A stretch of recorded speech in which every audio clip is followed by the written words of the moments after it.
Hello students, welcome to Sagar Sharma classes. आज हम आपके लिए लेके आए हैं UGC NET commerce paper 2 shift 1 जो जून 2023 का एग्ज़ाम हुआ था उसका पार्ट 2। पार्ट 1 में हमने इसके 30 क्वेश्चंस कवर करा दिए हैं, तो जिसने नहीं देखा है वो हमारे चैनल की प्लेलिस्ट से देख सकता है। ये आज पार्ट 2 है, इसमें हम 31 टू 60 क्वेश्चंस कंप्लीट करा देंगे। उसके बाद जो रिमेनिंग 30 क्वेश्चंस हैं वो पार्ट 3 में कंप्लीट करा देंगे, तो हमारा ये शिफ्ट 1 का एग्ज़ाम कंप्लीट हो जाएगा, पेपर 1 और पेपर 2 दोनों का। उसके बाद हम शिफ्ट 2 की वीडियोज़ बनाएंगे। तो चलिए आज इस पार्ट को स्टार्ट करते हैं। सबसे फर्स्ट क्वेश्चन है, ये आपको मैचिंग करना है। एक तरफ आपको दिए हुए हैं motives of human behaviour in organisation, दूसरी तरफ उसकी कैरेक्टरिस्टिक्स दी हुई हैं। तो आपका अचीवमेंट होता है कंसर्न फॉर एक्सीलेंस से मैच, और आपका कंट्रोल मैच हो जाएगा कंसर्न फॉर ऑर्डरलीनेस। एक्सटेंशन आपका मैच होगा कंसर्न फॉर अदर्स, और डिपेंडेंसी आपका होगा कंसर्न फॉर सेल्फ डेवलपमेंट। तो जो राइट आंसर बनने वाला है वो है आपका ऑप्शन नंबर 4। ये आपका अचीवमेंट और कंट्रोल आप इजीली लगा सकते थे, तो उसी से आप आंसर इसको बना सकते थे। बाकी 1 और 4 में ए का थर्ड, बी का फोर्थ है, तो आपको क्लियर होना चाहिए। एक्सटेंशन आपका मैच होगा कंसर्न फॉर अदर्स से, और डिपेंडेंसी आपका कंसर्न फॉर सेल्फ डेवलपमेंट की बात करता है। Option number 32, a point estimator is said to be consistent when. तो पहले आपको पता होना चाहिए पॉइंट एस्टिमेटर होता क्या है। Point estimators are functions that are used to find an approximate value of a population parameter from random sample of the population. तो इसमें आपकी कुछ क्वालिटीज होती हैं, जैसे कंसिस्टेंट कब बोला जाएगा। ये कंसिस्टेंट आपका जब बोला जाएगा जब it tends to become closer to the population parameter as the sample sizes become larger. जैसे जैसे आप अपना सैंपल साइज को लार्ज करते जाओगे, ये पॉपुलेशन पैरामीटर के क्लोज होता जाएगा, तो हम बोलेंगे कि पॉइंट एस्टिमेटर आपका कंसिस्टेंट है। हमने बताया भी है कि consistency tells us how close the point estimator stage to the value of a parameter as it increases the size. तो ये आपका क्लियर हो गया होगा आपको। Question number 33, which of the following are skills and capabilities related competencies. आपको बताना है इनमें से कौन कौन सी skills and competencies capability related competencies हैं आपकी। तो आपका एनालिसिस, ऑर्गेनाइजेशन और प्रॉब्लम सॉल्विंग, ये तीनों ही आपकी skills and capability related competencies हैं। तो राइट आंसर आपका हो जाएगा ACD, option number 1। Question number 34, arrange the following goods and services in the increasing order of the underlying income elasticity of demand. तो आपको इंक्रीजिंग ऑर्डर में बताना है, मतलब छोटे से बड़ा, कम सबसे कम किसकी इलास्टिसिटी ऑफ डिमांड होती है, उसके बाद उससे ज़्यादा। तो इसका जो राइट आंसर होने वाला है वो आपका ऑप्शन नंबर 1। इसका मतलब सबसे पहले आएंगे इन्फीरियर गुड्स, उसके बाद आएंगी आपकी नेसेसिटीज, उसके बाद आएंगे आपके नॉर्मल कंजम्पशन गुड्स, फिर उसके बाद सर्विसेज, और लास्ट में लग्जरीज। तो ये आपका इंक्रीजिंग ऑर्डर है in the case of income elasticity of demand. तो ऑप्शन नंबर 1 यहाँ पर राइट आंसर हो जाएगा। Question number 35, sequence the following steps in the operational functioning of the assets reconstruction companies.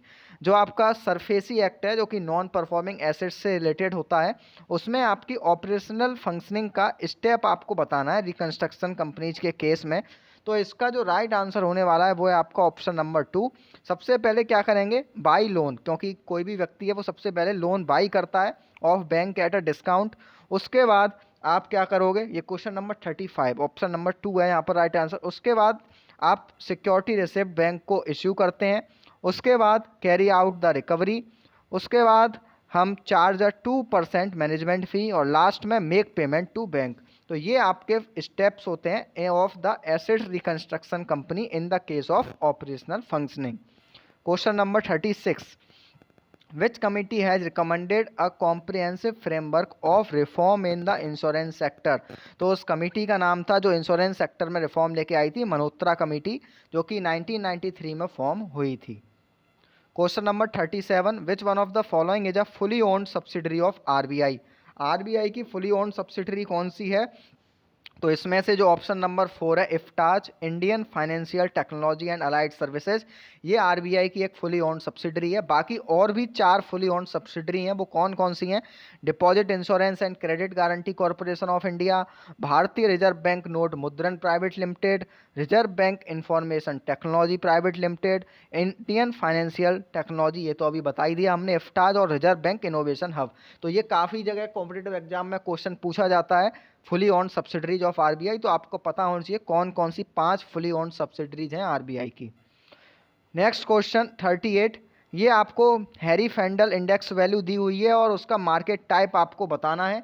तो इसका जो राइट आंसर है वो है आपका ऑप्शन नंबर 2। ये किस तरीके से मैच होगा? जो आपका 0 है वो एक्सट्रीमली कॉम्पिटिटिव मार्केट में आपका हैरी फेंडल इंडेक्स वैल्यू है। बी का थर्ड यहाँ पर 0 से 1000 अगर वैल्यू है तो वो मोनोपोलिस्टिक कंपटीशन में होगी, और 1000 से 1800 आपकी ओलिगोपॉली में होगी, और सबसे ज़्यादा 1800 से 10000 आपकी oligopoly with high risk of cartels. तो यहाँ ये इस तरीके से आपका मैच होगा Herfindahl index value. For customers which are the areas of ethical and social responsibility concerns, ये आपको कस्टमर्स के लिए बताना है एक ऑर्गेनाइजेशन में क्या क्या उनके लिए सोशल एंड एथिकल सेंटर्स हैं या कंसर्न्स हैं। तो 39 का ऑप्शन नंबर 4 आपका होने वाला है। प्रोडक्ट सेफ्टी देखेगा कस्टमर, और फेयर प्राइस उसको पे हमें चार्ज करने चाहिए, और proper disclosures and information about the product हमें कस्टमर को बतानी चाहिए। जबकि फेयर वेजेज वर्कर के लिए है, और TQM जो टोटल क्वालिटी मैनेजमेंट है ये मैनेजमेंट से रिलेट करता है। तो ABE केवल कस्टमर के लिए कंसर्न हो सकते हैं, ethical and social. Right answer यहाँ पर आपका हो जाएगा option number 4। Question number 40, which one group of the following countries are members of ASEAN. तो एशियन क्या होता है आपका? Association of South East Asian nation, South East Asian nations. इसमें आपके Brunei, Cambodia, Indonesia, Laos, Malaysia, Myanmar, Philippines, Singapore, Thailand, Vietnam, ये 10 countries हैं जो आपके एशियान के मेंबर हैं। तो इसमें से आपका जो राइट ऑप्शन है वो ऑप्शन नंबर 1 है। जो लाओस, कंबोडिया, ब्रूनई, अभी हमने लिस्ट भी दिखाई थी, ये आपके तीनों मेंबर हैं एशियान के। Question number 41, which of the following form of market organisation is the most prevalent in the manufacturing sector. तो मैन्युफैक्चरिंग सेक्टर में आपकी जो ओलिगोपॉली फर्म्स हैं वो ज़्यादा प्रिवलेंट मानी जाती हैं। Question number 42, arrange the following service gaps as per SERVQUAL approach in the logical sequence. तो ये नया कंसेप्ट है आपका सर्विकल, इसमें 5 तरीके के आपको गैप होते हैं: knowledge gap, standard gap, delivery gap, communication gap, satisfaction gap. उसी के बेसिस पे ये आपको स्टेप लगाने हैं। तो सबसे इसका जो राइट आंसर बन रहा है वो आप है आपका ऑप्शन नंबर 2। किस तरीके से आप इसको मैच करने वाले हो वो समझ लीजिए। ऑप्शन नंबर 2 कैसे आंसर है? सबसे पहले gap between customers expectations and management perception सबसे पहले आएगा। उसके बाद gap between management perception and service quality specification. उसके बाद gap between service quality specification and service delivery. उसके बाद gap between service delivery and external communications. और सबसे लास्ट में gap between perceived service and expected service, क्योंकि जब एक बार आप सर्विस ले लोगे तो आपने क्या परसीव किया था और क्या एक्सपेक्टेड है ये आप सबसे लास्ट में देखेंगे। तो ये आपके सर्विकल अप्रोच हैं, ये आपको पता होने चाहिए। 5 तरीके के गैप होते हैं: knowledge, standard, delivery, communication, satisfaction. Question number 43, when the income of minor child is clubbed with the income of mother or father, how much the deduction will be allowed to mother और father। काफ़ी simple question है। जब minor कोई अपनी income earn करता है तो उसके पेरेंट्स में जिसमें भी वो क्लब हो रही है उसको 1500 रुपये आपकी एग्जेम्पशन मिलती है। Arrange the following advance payment of tax in ascending order section 207 to section 211 of the Income Tax Act 1961। तो इसका जो राइट आंसर बनने वाला है वो ऑप्शन नंबर 2। सबसे पहले आपका लाइबिलिटी देखोगे आप एडवांस पेमेंट के लिए कितनी है। उसके बाद कंडीशन ऑफ लाइबिलिटी टू पे इनकम टैक्स देखेंगे। उसके बाद कंप्यूटेशन करेंगे एडवांस टैक्स का। उसके बाद आप पेमेंट ऑफ एडवांस टैक्स करोगे, फिर लास्ट में instalment of advance and due date आप उसकी चेक करोगे। तो ये आपका 44 है। और ये आप जब इनकम टैक्स एक्ट भी देखोगे ना तो ये 207 से 211 सेक्शंस आप इनकम टैक्स की वेबसाइट पे जाएंगे तो यही आपके सीक्वेंस आपको देखने को मिलेगा। तो राइट ऑप्शन आप इसका है आपका option number 2। Question number 45, certification of incorporation is conclusive evidence that all the requirements of the Companies Act have been compiled within respect of registration। बिल्कुल सही स्टेटमेंट है आपका। After incorporation, if the company makes a fresh contract in terms of the pre-incorporate contract, the liability of promoter shall come to an end। बिल्कुल ठीक बात है। अगर corporation के बाद कंपनी एक फ्रेश कॉन्ट्रैक्ट करती है in the terms of pre incorporation contract, वहाँ प्रमोटर की कोई भी लाइबिलिटी नहीं है। तो दोनों ही स्टेटमेंट आपके ट्रू होने वाले हैं। Both the statement are true. Question number 46, which are the appropriate tax planning perspectives in case of shutdown और continue decisions under income tax act 1961। इस क्वेश्चन को समझिए, काफ़ी अच्छा क्वेश्चन है। राइट आंसर इसका ऑप्शन नंबर 4 होगा। ये पूछ रहा है कि अगर आप अपना बिजनेस शट डाउन कर रहे हो या कंटिन्यू कर रहे हो तो उसके लिए आप क्या क्या टैक्स प्लानिंग डिसीजंस ले सकते हो। तो आप business loss and unabsorbed depreciation can be carry forward and set off against profit and gain, बिल्कुल ये आप ले सकते हो। बाकी tax benefit of deduction under section 33A and 115 may be withdrawn and liable to tax for the year. ये option number 4 बिल्कुल ठीक आंसर है। और ई आपका पॉइंट इसमें इंक्लूड होगा, if a person has more than one business the loss making business may not be discontinued.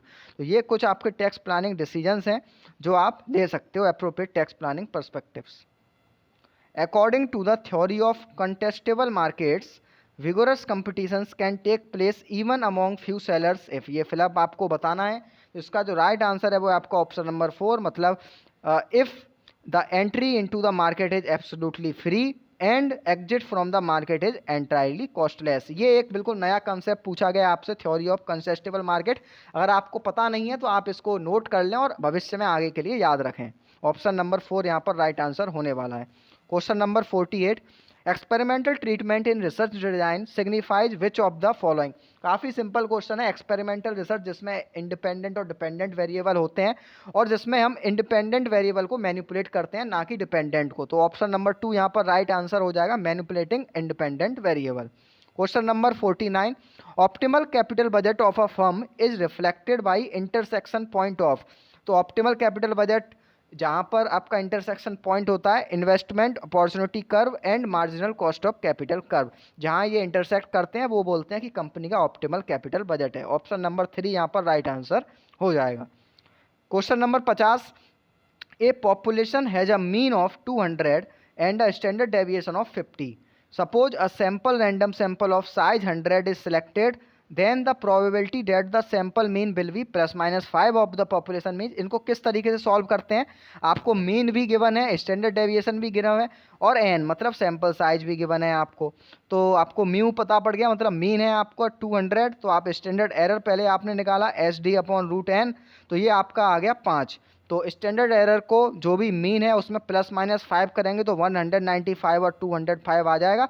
लेकिन मुझे ये समझ में नहीं आया, ये जो वैल्यूज हैं ये तो आपकी पी वैल्यू है, ये आपको टेबल से निकालनी है। तो एनटीए ने ये वैल्यू क्वेश्चन में गिवन, एनटीए को देनी चाहिए थी, ये वैल्यू नहीं दी है।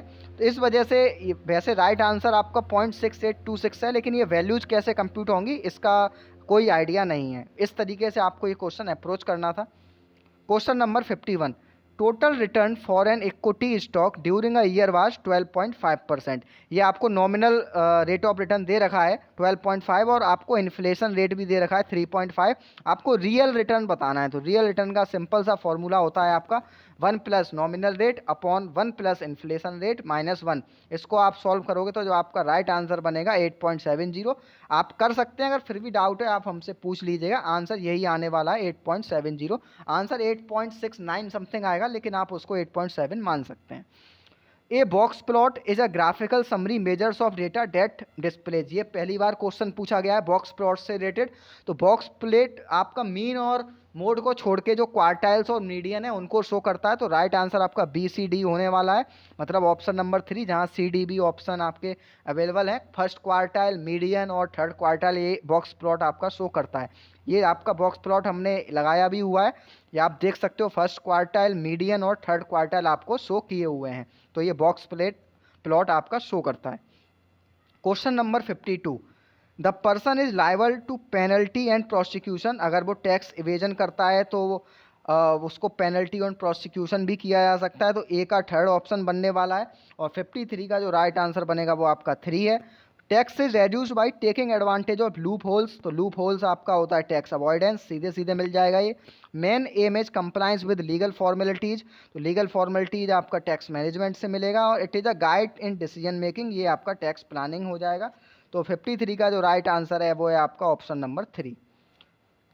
54 question, the practice of setting a price target by the firm and then developing a product that would allow the firm to maximize total profit at that price is called price lining. सीधे सीधे price lining की definition पूछी गई है कि एक बार जो company अपना प्राइस सेट कर लेती है उसके बाद अपने प्रोडक्ट को डेवलप करती है जिससे वो अपने प्रॉफिट को मैक्सिमाइज कर पाए, तो उस कंसेप्ट को हम प्राइस लाइनिंग बोलते हैं। प्राइस लाइनिंग को हम प्रोडक्ट लाइन प्राइसिंग भी बोलते हैं। ये एक ऐसी मार्केटिंग स्ट्रेटजी है जहाँ पर एक बिजनेस है वो अपनी ऑफरिंग्स को according to quality, features, attribute differentiate करता है अदर सिमिलर ऑफरिंग्स से। तो ये आपका प्राइस लाइनिंग का कंसेप्ट है, ये आपको पता होना चाहिए। Question number 55, substitution effect is usually larger than the income effect in real world because, इसका काफ़ी सिंपल सा आंसर है ऑप्शन नंबर 1। सब्सटीट्यूशन इफेक्ट क्यों लार्जर होता है इनकम इफेक्ट से? क्योंकि customers usually spends only a small portion of income on any one commodity. Question number 56, from the operational point of view which are the part of environmental audit, तो environmental के audit के कौन कौन से part हैं आपके? Environmental management system audit है, compliance audit है और आपका साइट प्रॉपर्टी ऑडिट है, मतलब ACD आपका from the operational point of view. ये एनवायरमेंटल ऑडिट के पार्ट हैं A, C और D। राइट आंसर आपका बनेगा option number 2। Mutual fund India में किसके द्वारा रेगुलेट किए जाते हैं? चाहे म्यूचुअल फंड हो चाहे शेयर मार्केट हो, दोनों ही आपका SEBI securities exchange board of India regulate करता है। ऑप्शन 3 यहाँ पर राइट आंसर होने वाला है।